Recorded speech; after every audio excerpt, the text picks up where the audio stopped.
大家好，这里是美美小学堂，我是美美老师。今天我们要讲一下丹田和呼吸的问题。首先要说一说丹田到底在哪里。我们很多朋友的认知呢，就是丹田在肚子这个地方。实际上呢，丹田呢是在我们的肚脐以下3指的位置。现在您可以摸一摸肚脐以下3指的位置，这个地方就是丹田。我们经常会听到爱唱歌的朋友说：哇，你会不会丹田用力呀？你会不会用丹田唱歌呀？经常会听到这样子形容的语言。那实际上丹田是怎么用力的呢？今天呢，我不想讲一大堆很理论的东西，我觉得这样呢，可能对很多朋友越讲越糊涂。我呢，只想从很简单的身体的感受上去讲丹田怎么样用力。我觉得这样的话好过讲很多的理论，然后我们最后还是没有搞明白。那么但是在说的时候呢，我也是觉得到底要不要这样说，因为觉得非常的不好意思。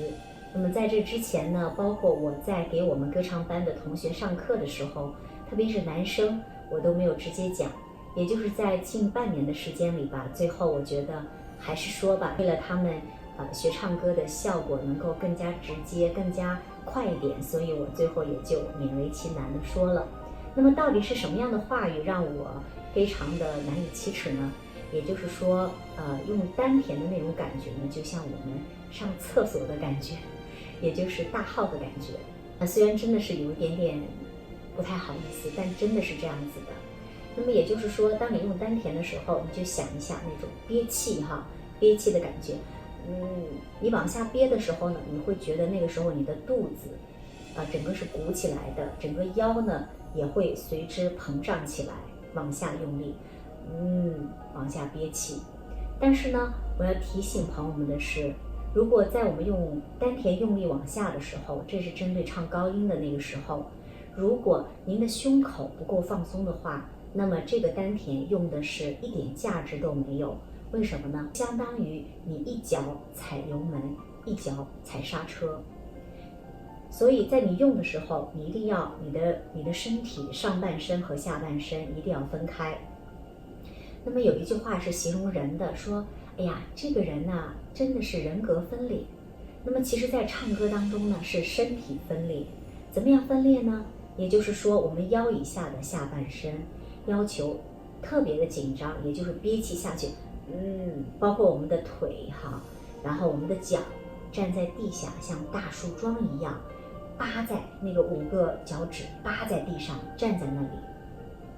然后呢，在这个时候，我们的胸口要很放松，这样你唱高音的时候才能够通畅。如果你下面用力憋气往下用力的时候，可是你的胸也随之紧跟着用力紧张起来，缩起来，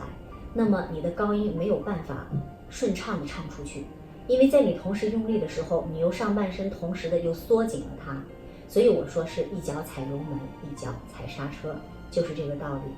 但是呢，我们最容易犯的错误和最无法做到的也是这一点。经常我们一憋气，很多同学往下一憋气的时候，整个胸口全部都是紧的。所以呢，如果这个身体没有办法分裂的时候，上半身无法放松的时候，我建议这个丹田用力还是先不要做，因为这样的话呢，会实际上对你的嗓子的损害也是蛮大的。那么我们再用另外一个感觉来讲丹田用力的感觉，你可以在家里抬一些你抬不动的东西，比如像现在我来抬这个琴，我们站在这个地方去抬琴，抬的时候你真的是用力抬，抬的时候你要感觉你的背部、你的腰、你的屁股、你的腿，包括你的脚是怎么样用力的。1、2、3，使劲。就是你使劲抬东西的时候，你会知道你不只是为了抬东西，你要感觉你在抬东西的时候，你的肚子是怎么用力的，然后随之而来你的屁股、你的腿都是紧紧的，一摸那都是很硬的。然后呢，那个脚往下踩的，一定是这样的感觉。所以那个感觉呢，就跟我们上厕所上大号的感觉是一样的。你们可以往下憋气的方式，看看那个高音能不能唱得到。那对于初学者来说呢，有时候不是百发百中，也就是说，有的时候你可以做了这个动作以后，好像真的是帮助到唱高音，但是有的时候呢，并不起作用，因为这还有个问题，就是你的往下的气息的往下沉的这个度不够，也就是说气息太浅，造成的往下的压力不够，变成那个高音无法达到你想唱的那个效果，也就是你用力以后觉得效果并不是很大。同时呢，我们如何能够很自然的将丹田的用力点用到唱歌里面，不是说很僵硬的用，而是就是说，比如说你下一句这一句之后要呼吸，呼吸顺便轻轻的，也就是说这个时候轻轻的让你的肚子微微的往下沉，你的丹田整个腰会撑起来，一点一点的，然后随着这句唱完了以后再呼吸，是放松的啊，不要硬绷绷一直绷在那里，放松的，放松之后呢再下去，再憋一股气下去。那同时呢还要说一个也是蛮不好意思的，就是在做这个动作的同时，还有另外一股力量，就是屁股还要夹一下，屁股夹紧一点。也许刚开始不是很适应，但是随着你慢慢练习的时候，将来它会是一个你唱高音的很好的帮手。当然不只是高音，对低音，如果你想唱到很沉重的、很稳的那种很厚的低音，丹田也是要用。当用到的时候，那个声音就是好像特别的有力量，特别的好。所以说呢，以后呢，我们唱高音的时候，我们唱声音音量的时候，你的开关的大小是来自于你的丹田这个地方用力发力，这个地方用力，你的声音就大。这个地方没有用力，你的声音就是很普通的，就是正常的自然的声音。那不能再像以前了，如果你想要声音大，你就是去扯着嗓子去扯，用力，嗓子用力越大，你的声音就越大。现在是你的丹田越高的音，你的丹田越要使劲儿往下，越使劲儿，你的更高的高音才能够唱得更好，唱得更稳。我们刚才讲了丹田，我们现在来讲一讲呼吸。那么在讲呼吸之前呢，我也想叫朋友们先看一组简单的一个小人儿。那么我们看一看这个小人，他的肚子呢是嘟嘟嘟，睡觉的时候往上这样子起伏的。那么实际上呢，这不是这一个小人的问题。我们每一个人在我们睡觉的时候，当我们躺在床上的时候，很放松的时候，我们的肚子是呼呼呼，就是这样的。但当我们现在很清醒，我们坐着或者是站着说话的时候，都是很浅的，那个气会吸到胸口，比如说大家经常是这样的。那么我所说的这个呼吸状态呢，就是腹式呼吸。那腹式呼吸呢，会让我们把这个气息吸得沉一点啊，更饱满一点，这样的话我们的气就足一点。但是是不是说我们不会腹式呼吸，我们就唱不好歌？那也不是。我相信很多人他平时还是没有注意这个呼吸，大多数人都是。只是说，如果您掌握了这个方法之后呢，对唱一些气息很长的、很饱满的歌曲来说呢，您就会比较有力。但是在练习的过程当中呢，也是比较苦恼的一件事情。为什么现在关于这个腹式呼吸的问题，有很多老师呢，愿意讲，但有很多老师呢，也不是很愿意跟学生讲。问题是在哪里呢？就是当老师讲了这个腹式呼吸以后呢，发现很多学生呢就做得很学究。所谓的学究就是说太在意了，就是一呼吸，每次一唱歌就是要呼吸怎么弄，怎么往下沉，好，然后弄得自己很紧张。结果一紧张呢，搞得就是还不如不想呼吸这件事情。哪怕你就是自然一点，哪怕你真的吸得很浅，吸到是胸口，那至少说唱出来也很自然。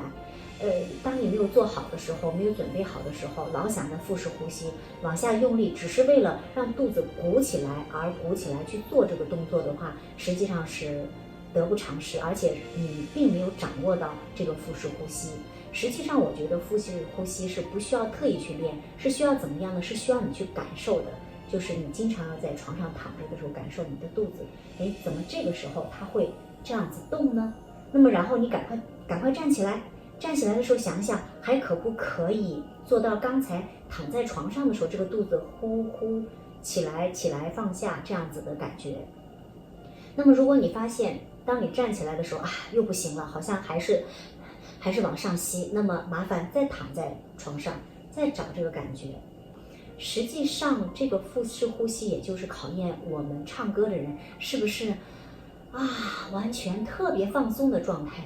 当你是一个可以做到特别放松的歌手的时候，你根本不需要去特意去练这个腹式呼吸。所以这也是一个很多朋友百思不得其解的问题，说既然这个呼吸，那到底我们这个呼吸到底要练还是不练？其实它是一个自然的状态，只是说要告诉大家腹式呼吸到底是怎么一回事，什么叫腹式呼吸。也就是说，我们要知道这个道理，但是不要去学究，不要去让自己那么紧张。如果那么紧张的话，还不如不练，真的。那我们今天讲了丹田在哪里，怎么去用，然后也讲了腹式呼吸，呼吸应该怎么样。我还记得以前我小时候，我的老师经常跟我讲，你就闻花香吧。那很多人也说不知道闻花香是什么状态，那你就真的是买一束花试一试嘛，这个花放在这儿你真的放松去闻的时候，它就是一个很自然的状态。我知道现在很多的新的一些教课的方式，不一定让大家去闻花香，它有很多方式让你做到找到这个腹式呼吸的感觉。但是我觉得传统的这种很老的这种方法，是从感性上、感觉上让我们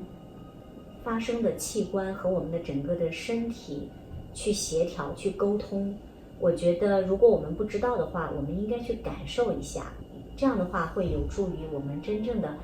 掌握这个方法。那今天无论是我们的丹田如何用力也好，还是如何做到腹式呼吸也好，最重要的一点是我要讲给大家，讲给你们知道，但是不希望你们做得太学究，也就是说不希望你们不自然。如果不自然、太紧张，还不如不做。好了，今天这一课先到这里，我们下节课再见，拜。